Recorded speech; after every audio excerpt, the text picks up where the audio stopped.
This is John Immerwahr. In today's visit to the Philadelphia Museum of Art, we're going to see some portraits with a purpose. Portraits that show us what the person looks like, but also tell us something important about the person. In the Middle Ages, pictures of people were mostly religious figures, often with very stylized features. But in the 1400s, the patrons who commissioned paintings also wanted portraits of real living people, like this portrait of a young gentleman painted by Antonello da Messina. Dark fabrics are the most expensive, so he must be very wealthy. His elegant hat has even more fabric hanging down the side. His shirt is open, revealing perhaps a studied casualness, and of course, it shows off the expensive fur lining. Antonello has also given this painting a kind of animation. Imagine he's facing to his right, with his body and head in profile. We viewers come into the room and he notices us, and his eyes turn toward us. His head follows his eyes, and his chest makes a quarter turn toward us. He recognizes us and gives us a very subtle smile. And what's this bar across the bottom? It isn't part of the frame, but a barrier between him and the viewer, suggesting that even though he's glad to see us, we are not of his status. Antonello was also influential on later portraits, such as the Mona Lisa in Paris. Notice how similar they are, with the eyes, again, turned toward us, the head and shoulders following the movement of the eyes, and that elusive smile of recognition. So we see his appearance, but we also learn something about his status and the way he regards himself and others. Jumping ahead a few years, we'll now see a double portrait. Here we see a prominent Philadelphia couple, painted by the great John Singleton Copley, just before the American Revolution. Notice that while their clothing is elegant, the colors are muted. He has no fancy brass buttons, and she wears no jewelry, just flowers. This tells us that they are Quakers. Thomas Mifflin will serve under George Washington in the Revolutionary Army, and will be the first governor of Pennsylvania after the Revolution. But in this picture, he's in the background, and his book serves as an arrow that directs our eyes to the most important figure, his wife Sarah. She's more brightly lit and is facing us. Any artist will tell you that hands are especially challenging, but these are absolutely masterful. They make a graceful dance with his left hand delicately grazing her right. But I want to call your attention to what she's doing. She's weaving at a small hand loom secured with a ribbon. She's making fringe, a luxury item that's usually imported from England and taxed. But she's boycotting English products, demanding no taxation without representation.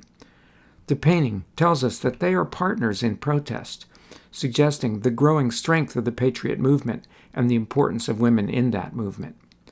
Our next subject was also caught up in revolutionary politics, but in a more unhappy way.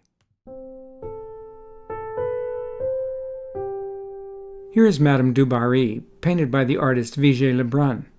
I like this one because it's a portrait of a woman, commissioned by that woman, painted by a woman, and donated to the museum by a woman. Here's a self-portrait of Vigée-Lebrun, now at the National Gallery in London. She overcame the incredible obstacles for a woman artist and became the official painter for the French Queen Marie Antoinette, including this portrait, which is still in Versailles. She painted other prominent people in the French court, including Madame du Barry, now in a private collection. Du Barry was the daughter of an unmarried seamstress who became a very high-class courtesan and eventually the official and much-hated mistress of King Louis XV. Here's Vigée-Lebrun's portrait of du Barry in her late 30s. The king is dead, and du Barry has commissioned this painting for a new lover. A few years later, du Barry will be executed in the French Revolution. Just look for a moment at the museum's portrait of another infamous woman from about the same time by the great British portraitist Gainsborough. She's Mrs. Richard Brinsley Sheridan, who had several widely publicized affairs and inspired a few duels. There are differences that would have been shocking at the time. One is that Madame du Barry has sensuously parted lips. This was scandalous. People in portraits always had a closed mouth, as does Mrs. Sheridan. Long, loose hair in a portrait was also scandalous. Hair should be carefully coiffed. Also note du Barry's soft and formal linen dress as opposed to the stiff, formal dress in typical 18th century portraits. To our eyes, the plunging neckline of Mrs. Sheridan's dress is more suggestive, but in the 18th century, Du Barry's informal dress is much more shocking, suggesting that she's dressed perhaps for her lover, not for the royal court. Vigée's painting hints at a kind of feminine sensuality of a mature woman who came to power by her sexuality and has no fear of defying conventions in her look or in her clothing. Jumping to the 19th century, we'll see another portrait that focuses on the subject's mouth.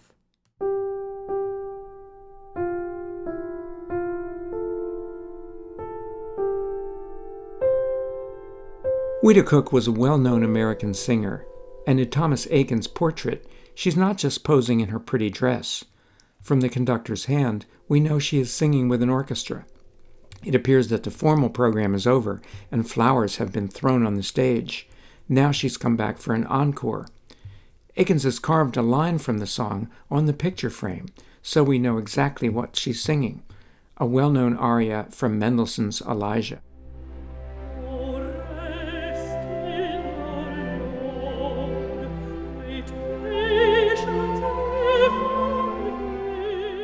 Eakins clearly wants to capture more than her appearance. He wants to show us who she is as an artist by capturing the moment when she has lost herself in her art, surrendering herself totally to her song. Eakins does this by focusing on a single moment. He had her sing the phrase over and over again so he could get her facial expression exactly right. A music professor tells me that from the shape of her lips, she is most likely singing the word rest. And he had a conductor pose with the baton to show how he would be conducting at that exact moment. Eakins seems to be suggesting that the painstaking realism he was so famous for can give us an access to a person's true inner soul. Now we jump to the 20th century for a portrait in a modern art style.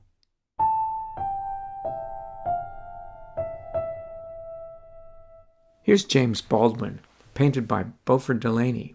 Baldwin, of course, was an incredibly important writer and activist who explored the intricacies of race, sexuality, and social class in America.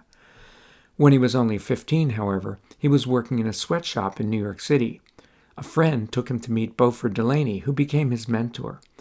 Baldwin called him "my spiritual father." I'm sure it was inspiring for Baldwin to meet another gay black man who was a successful artist.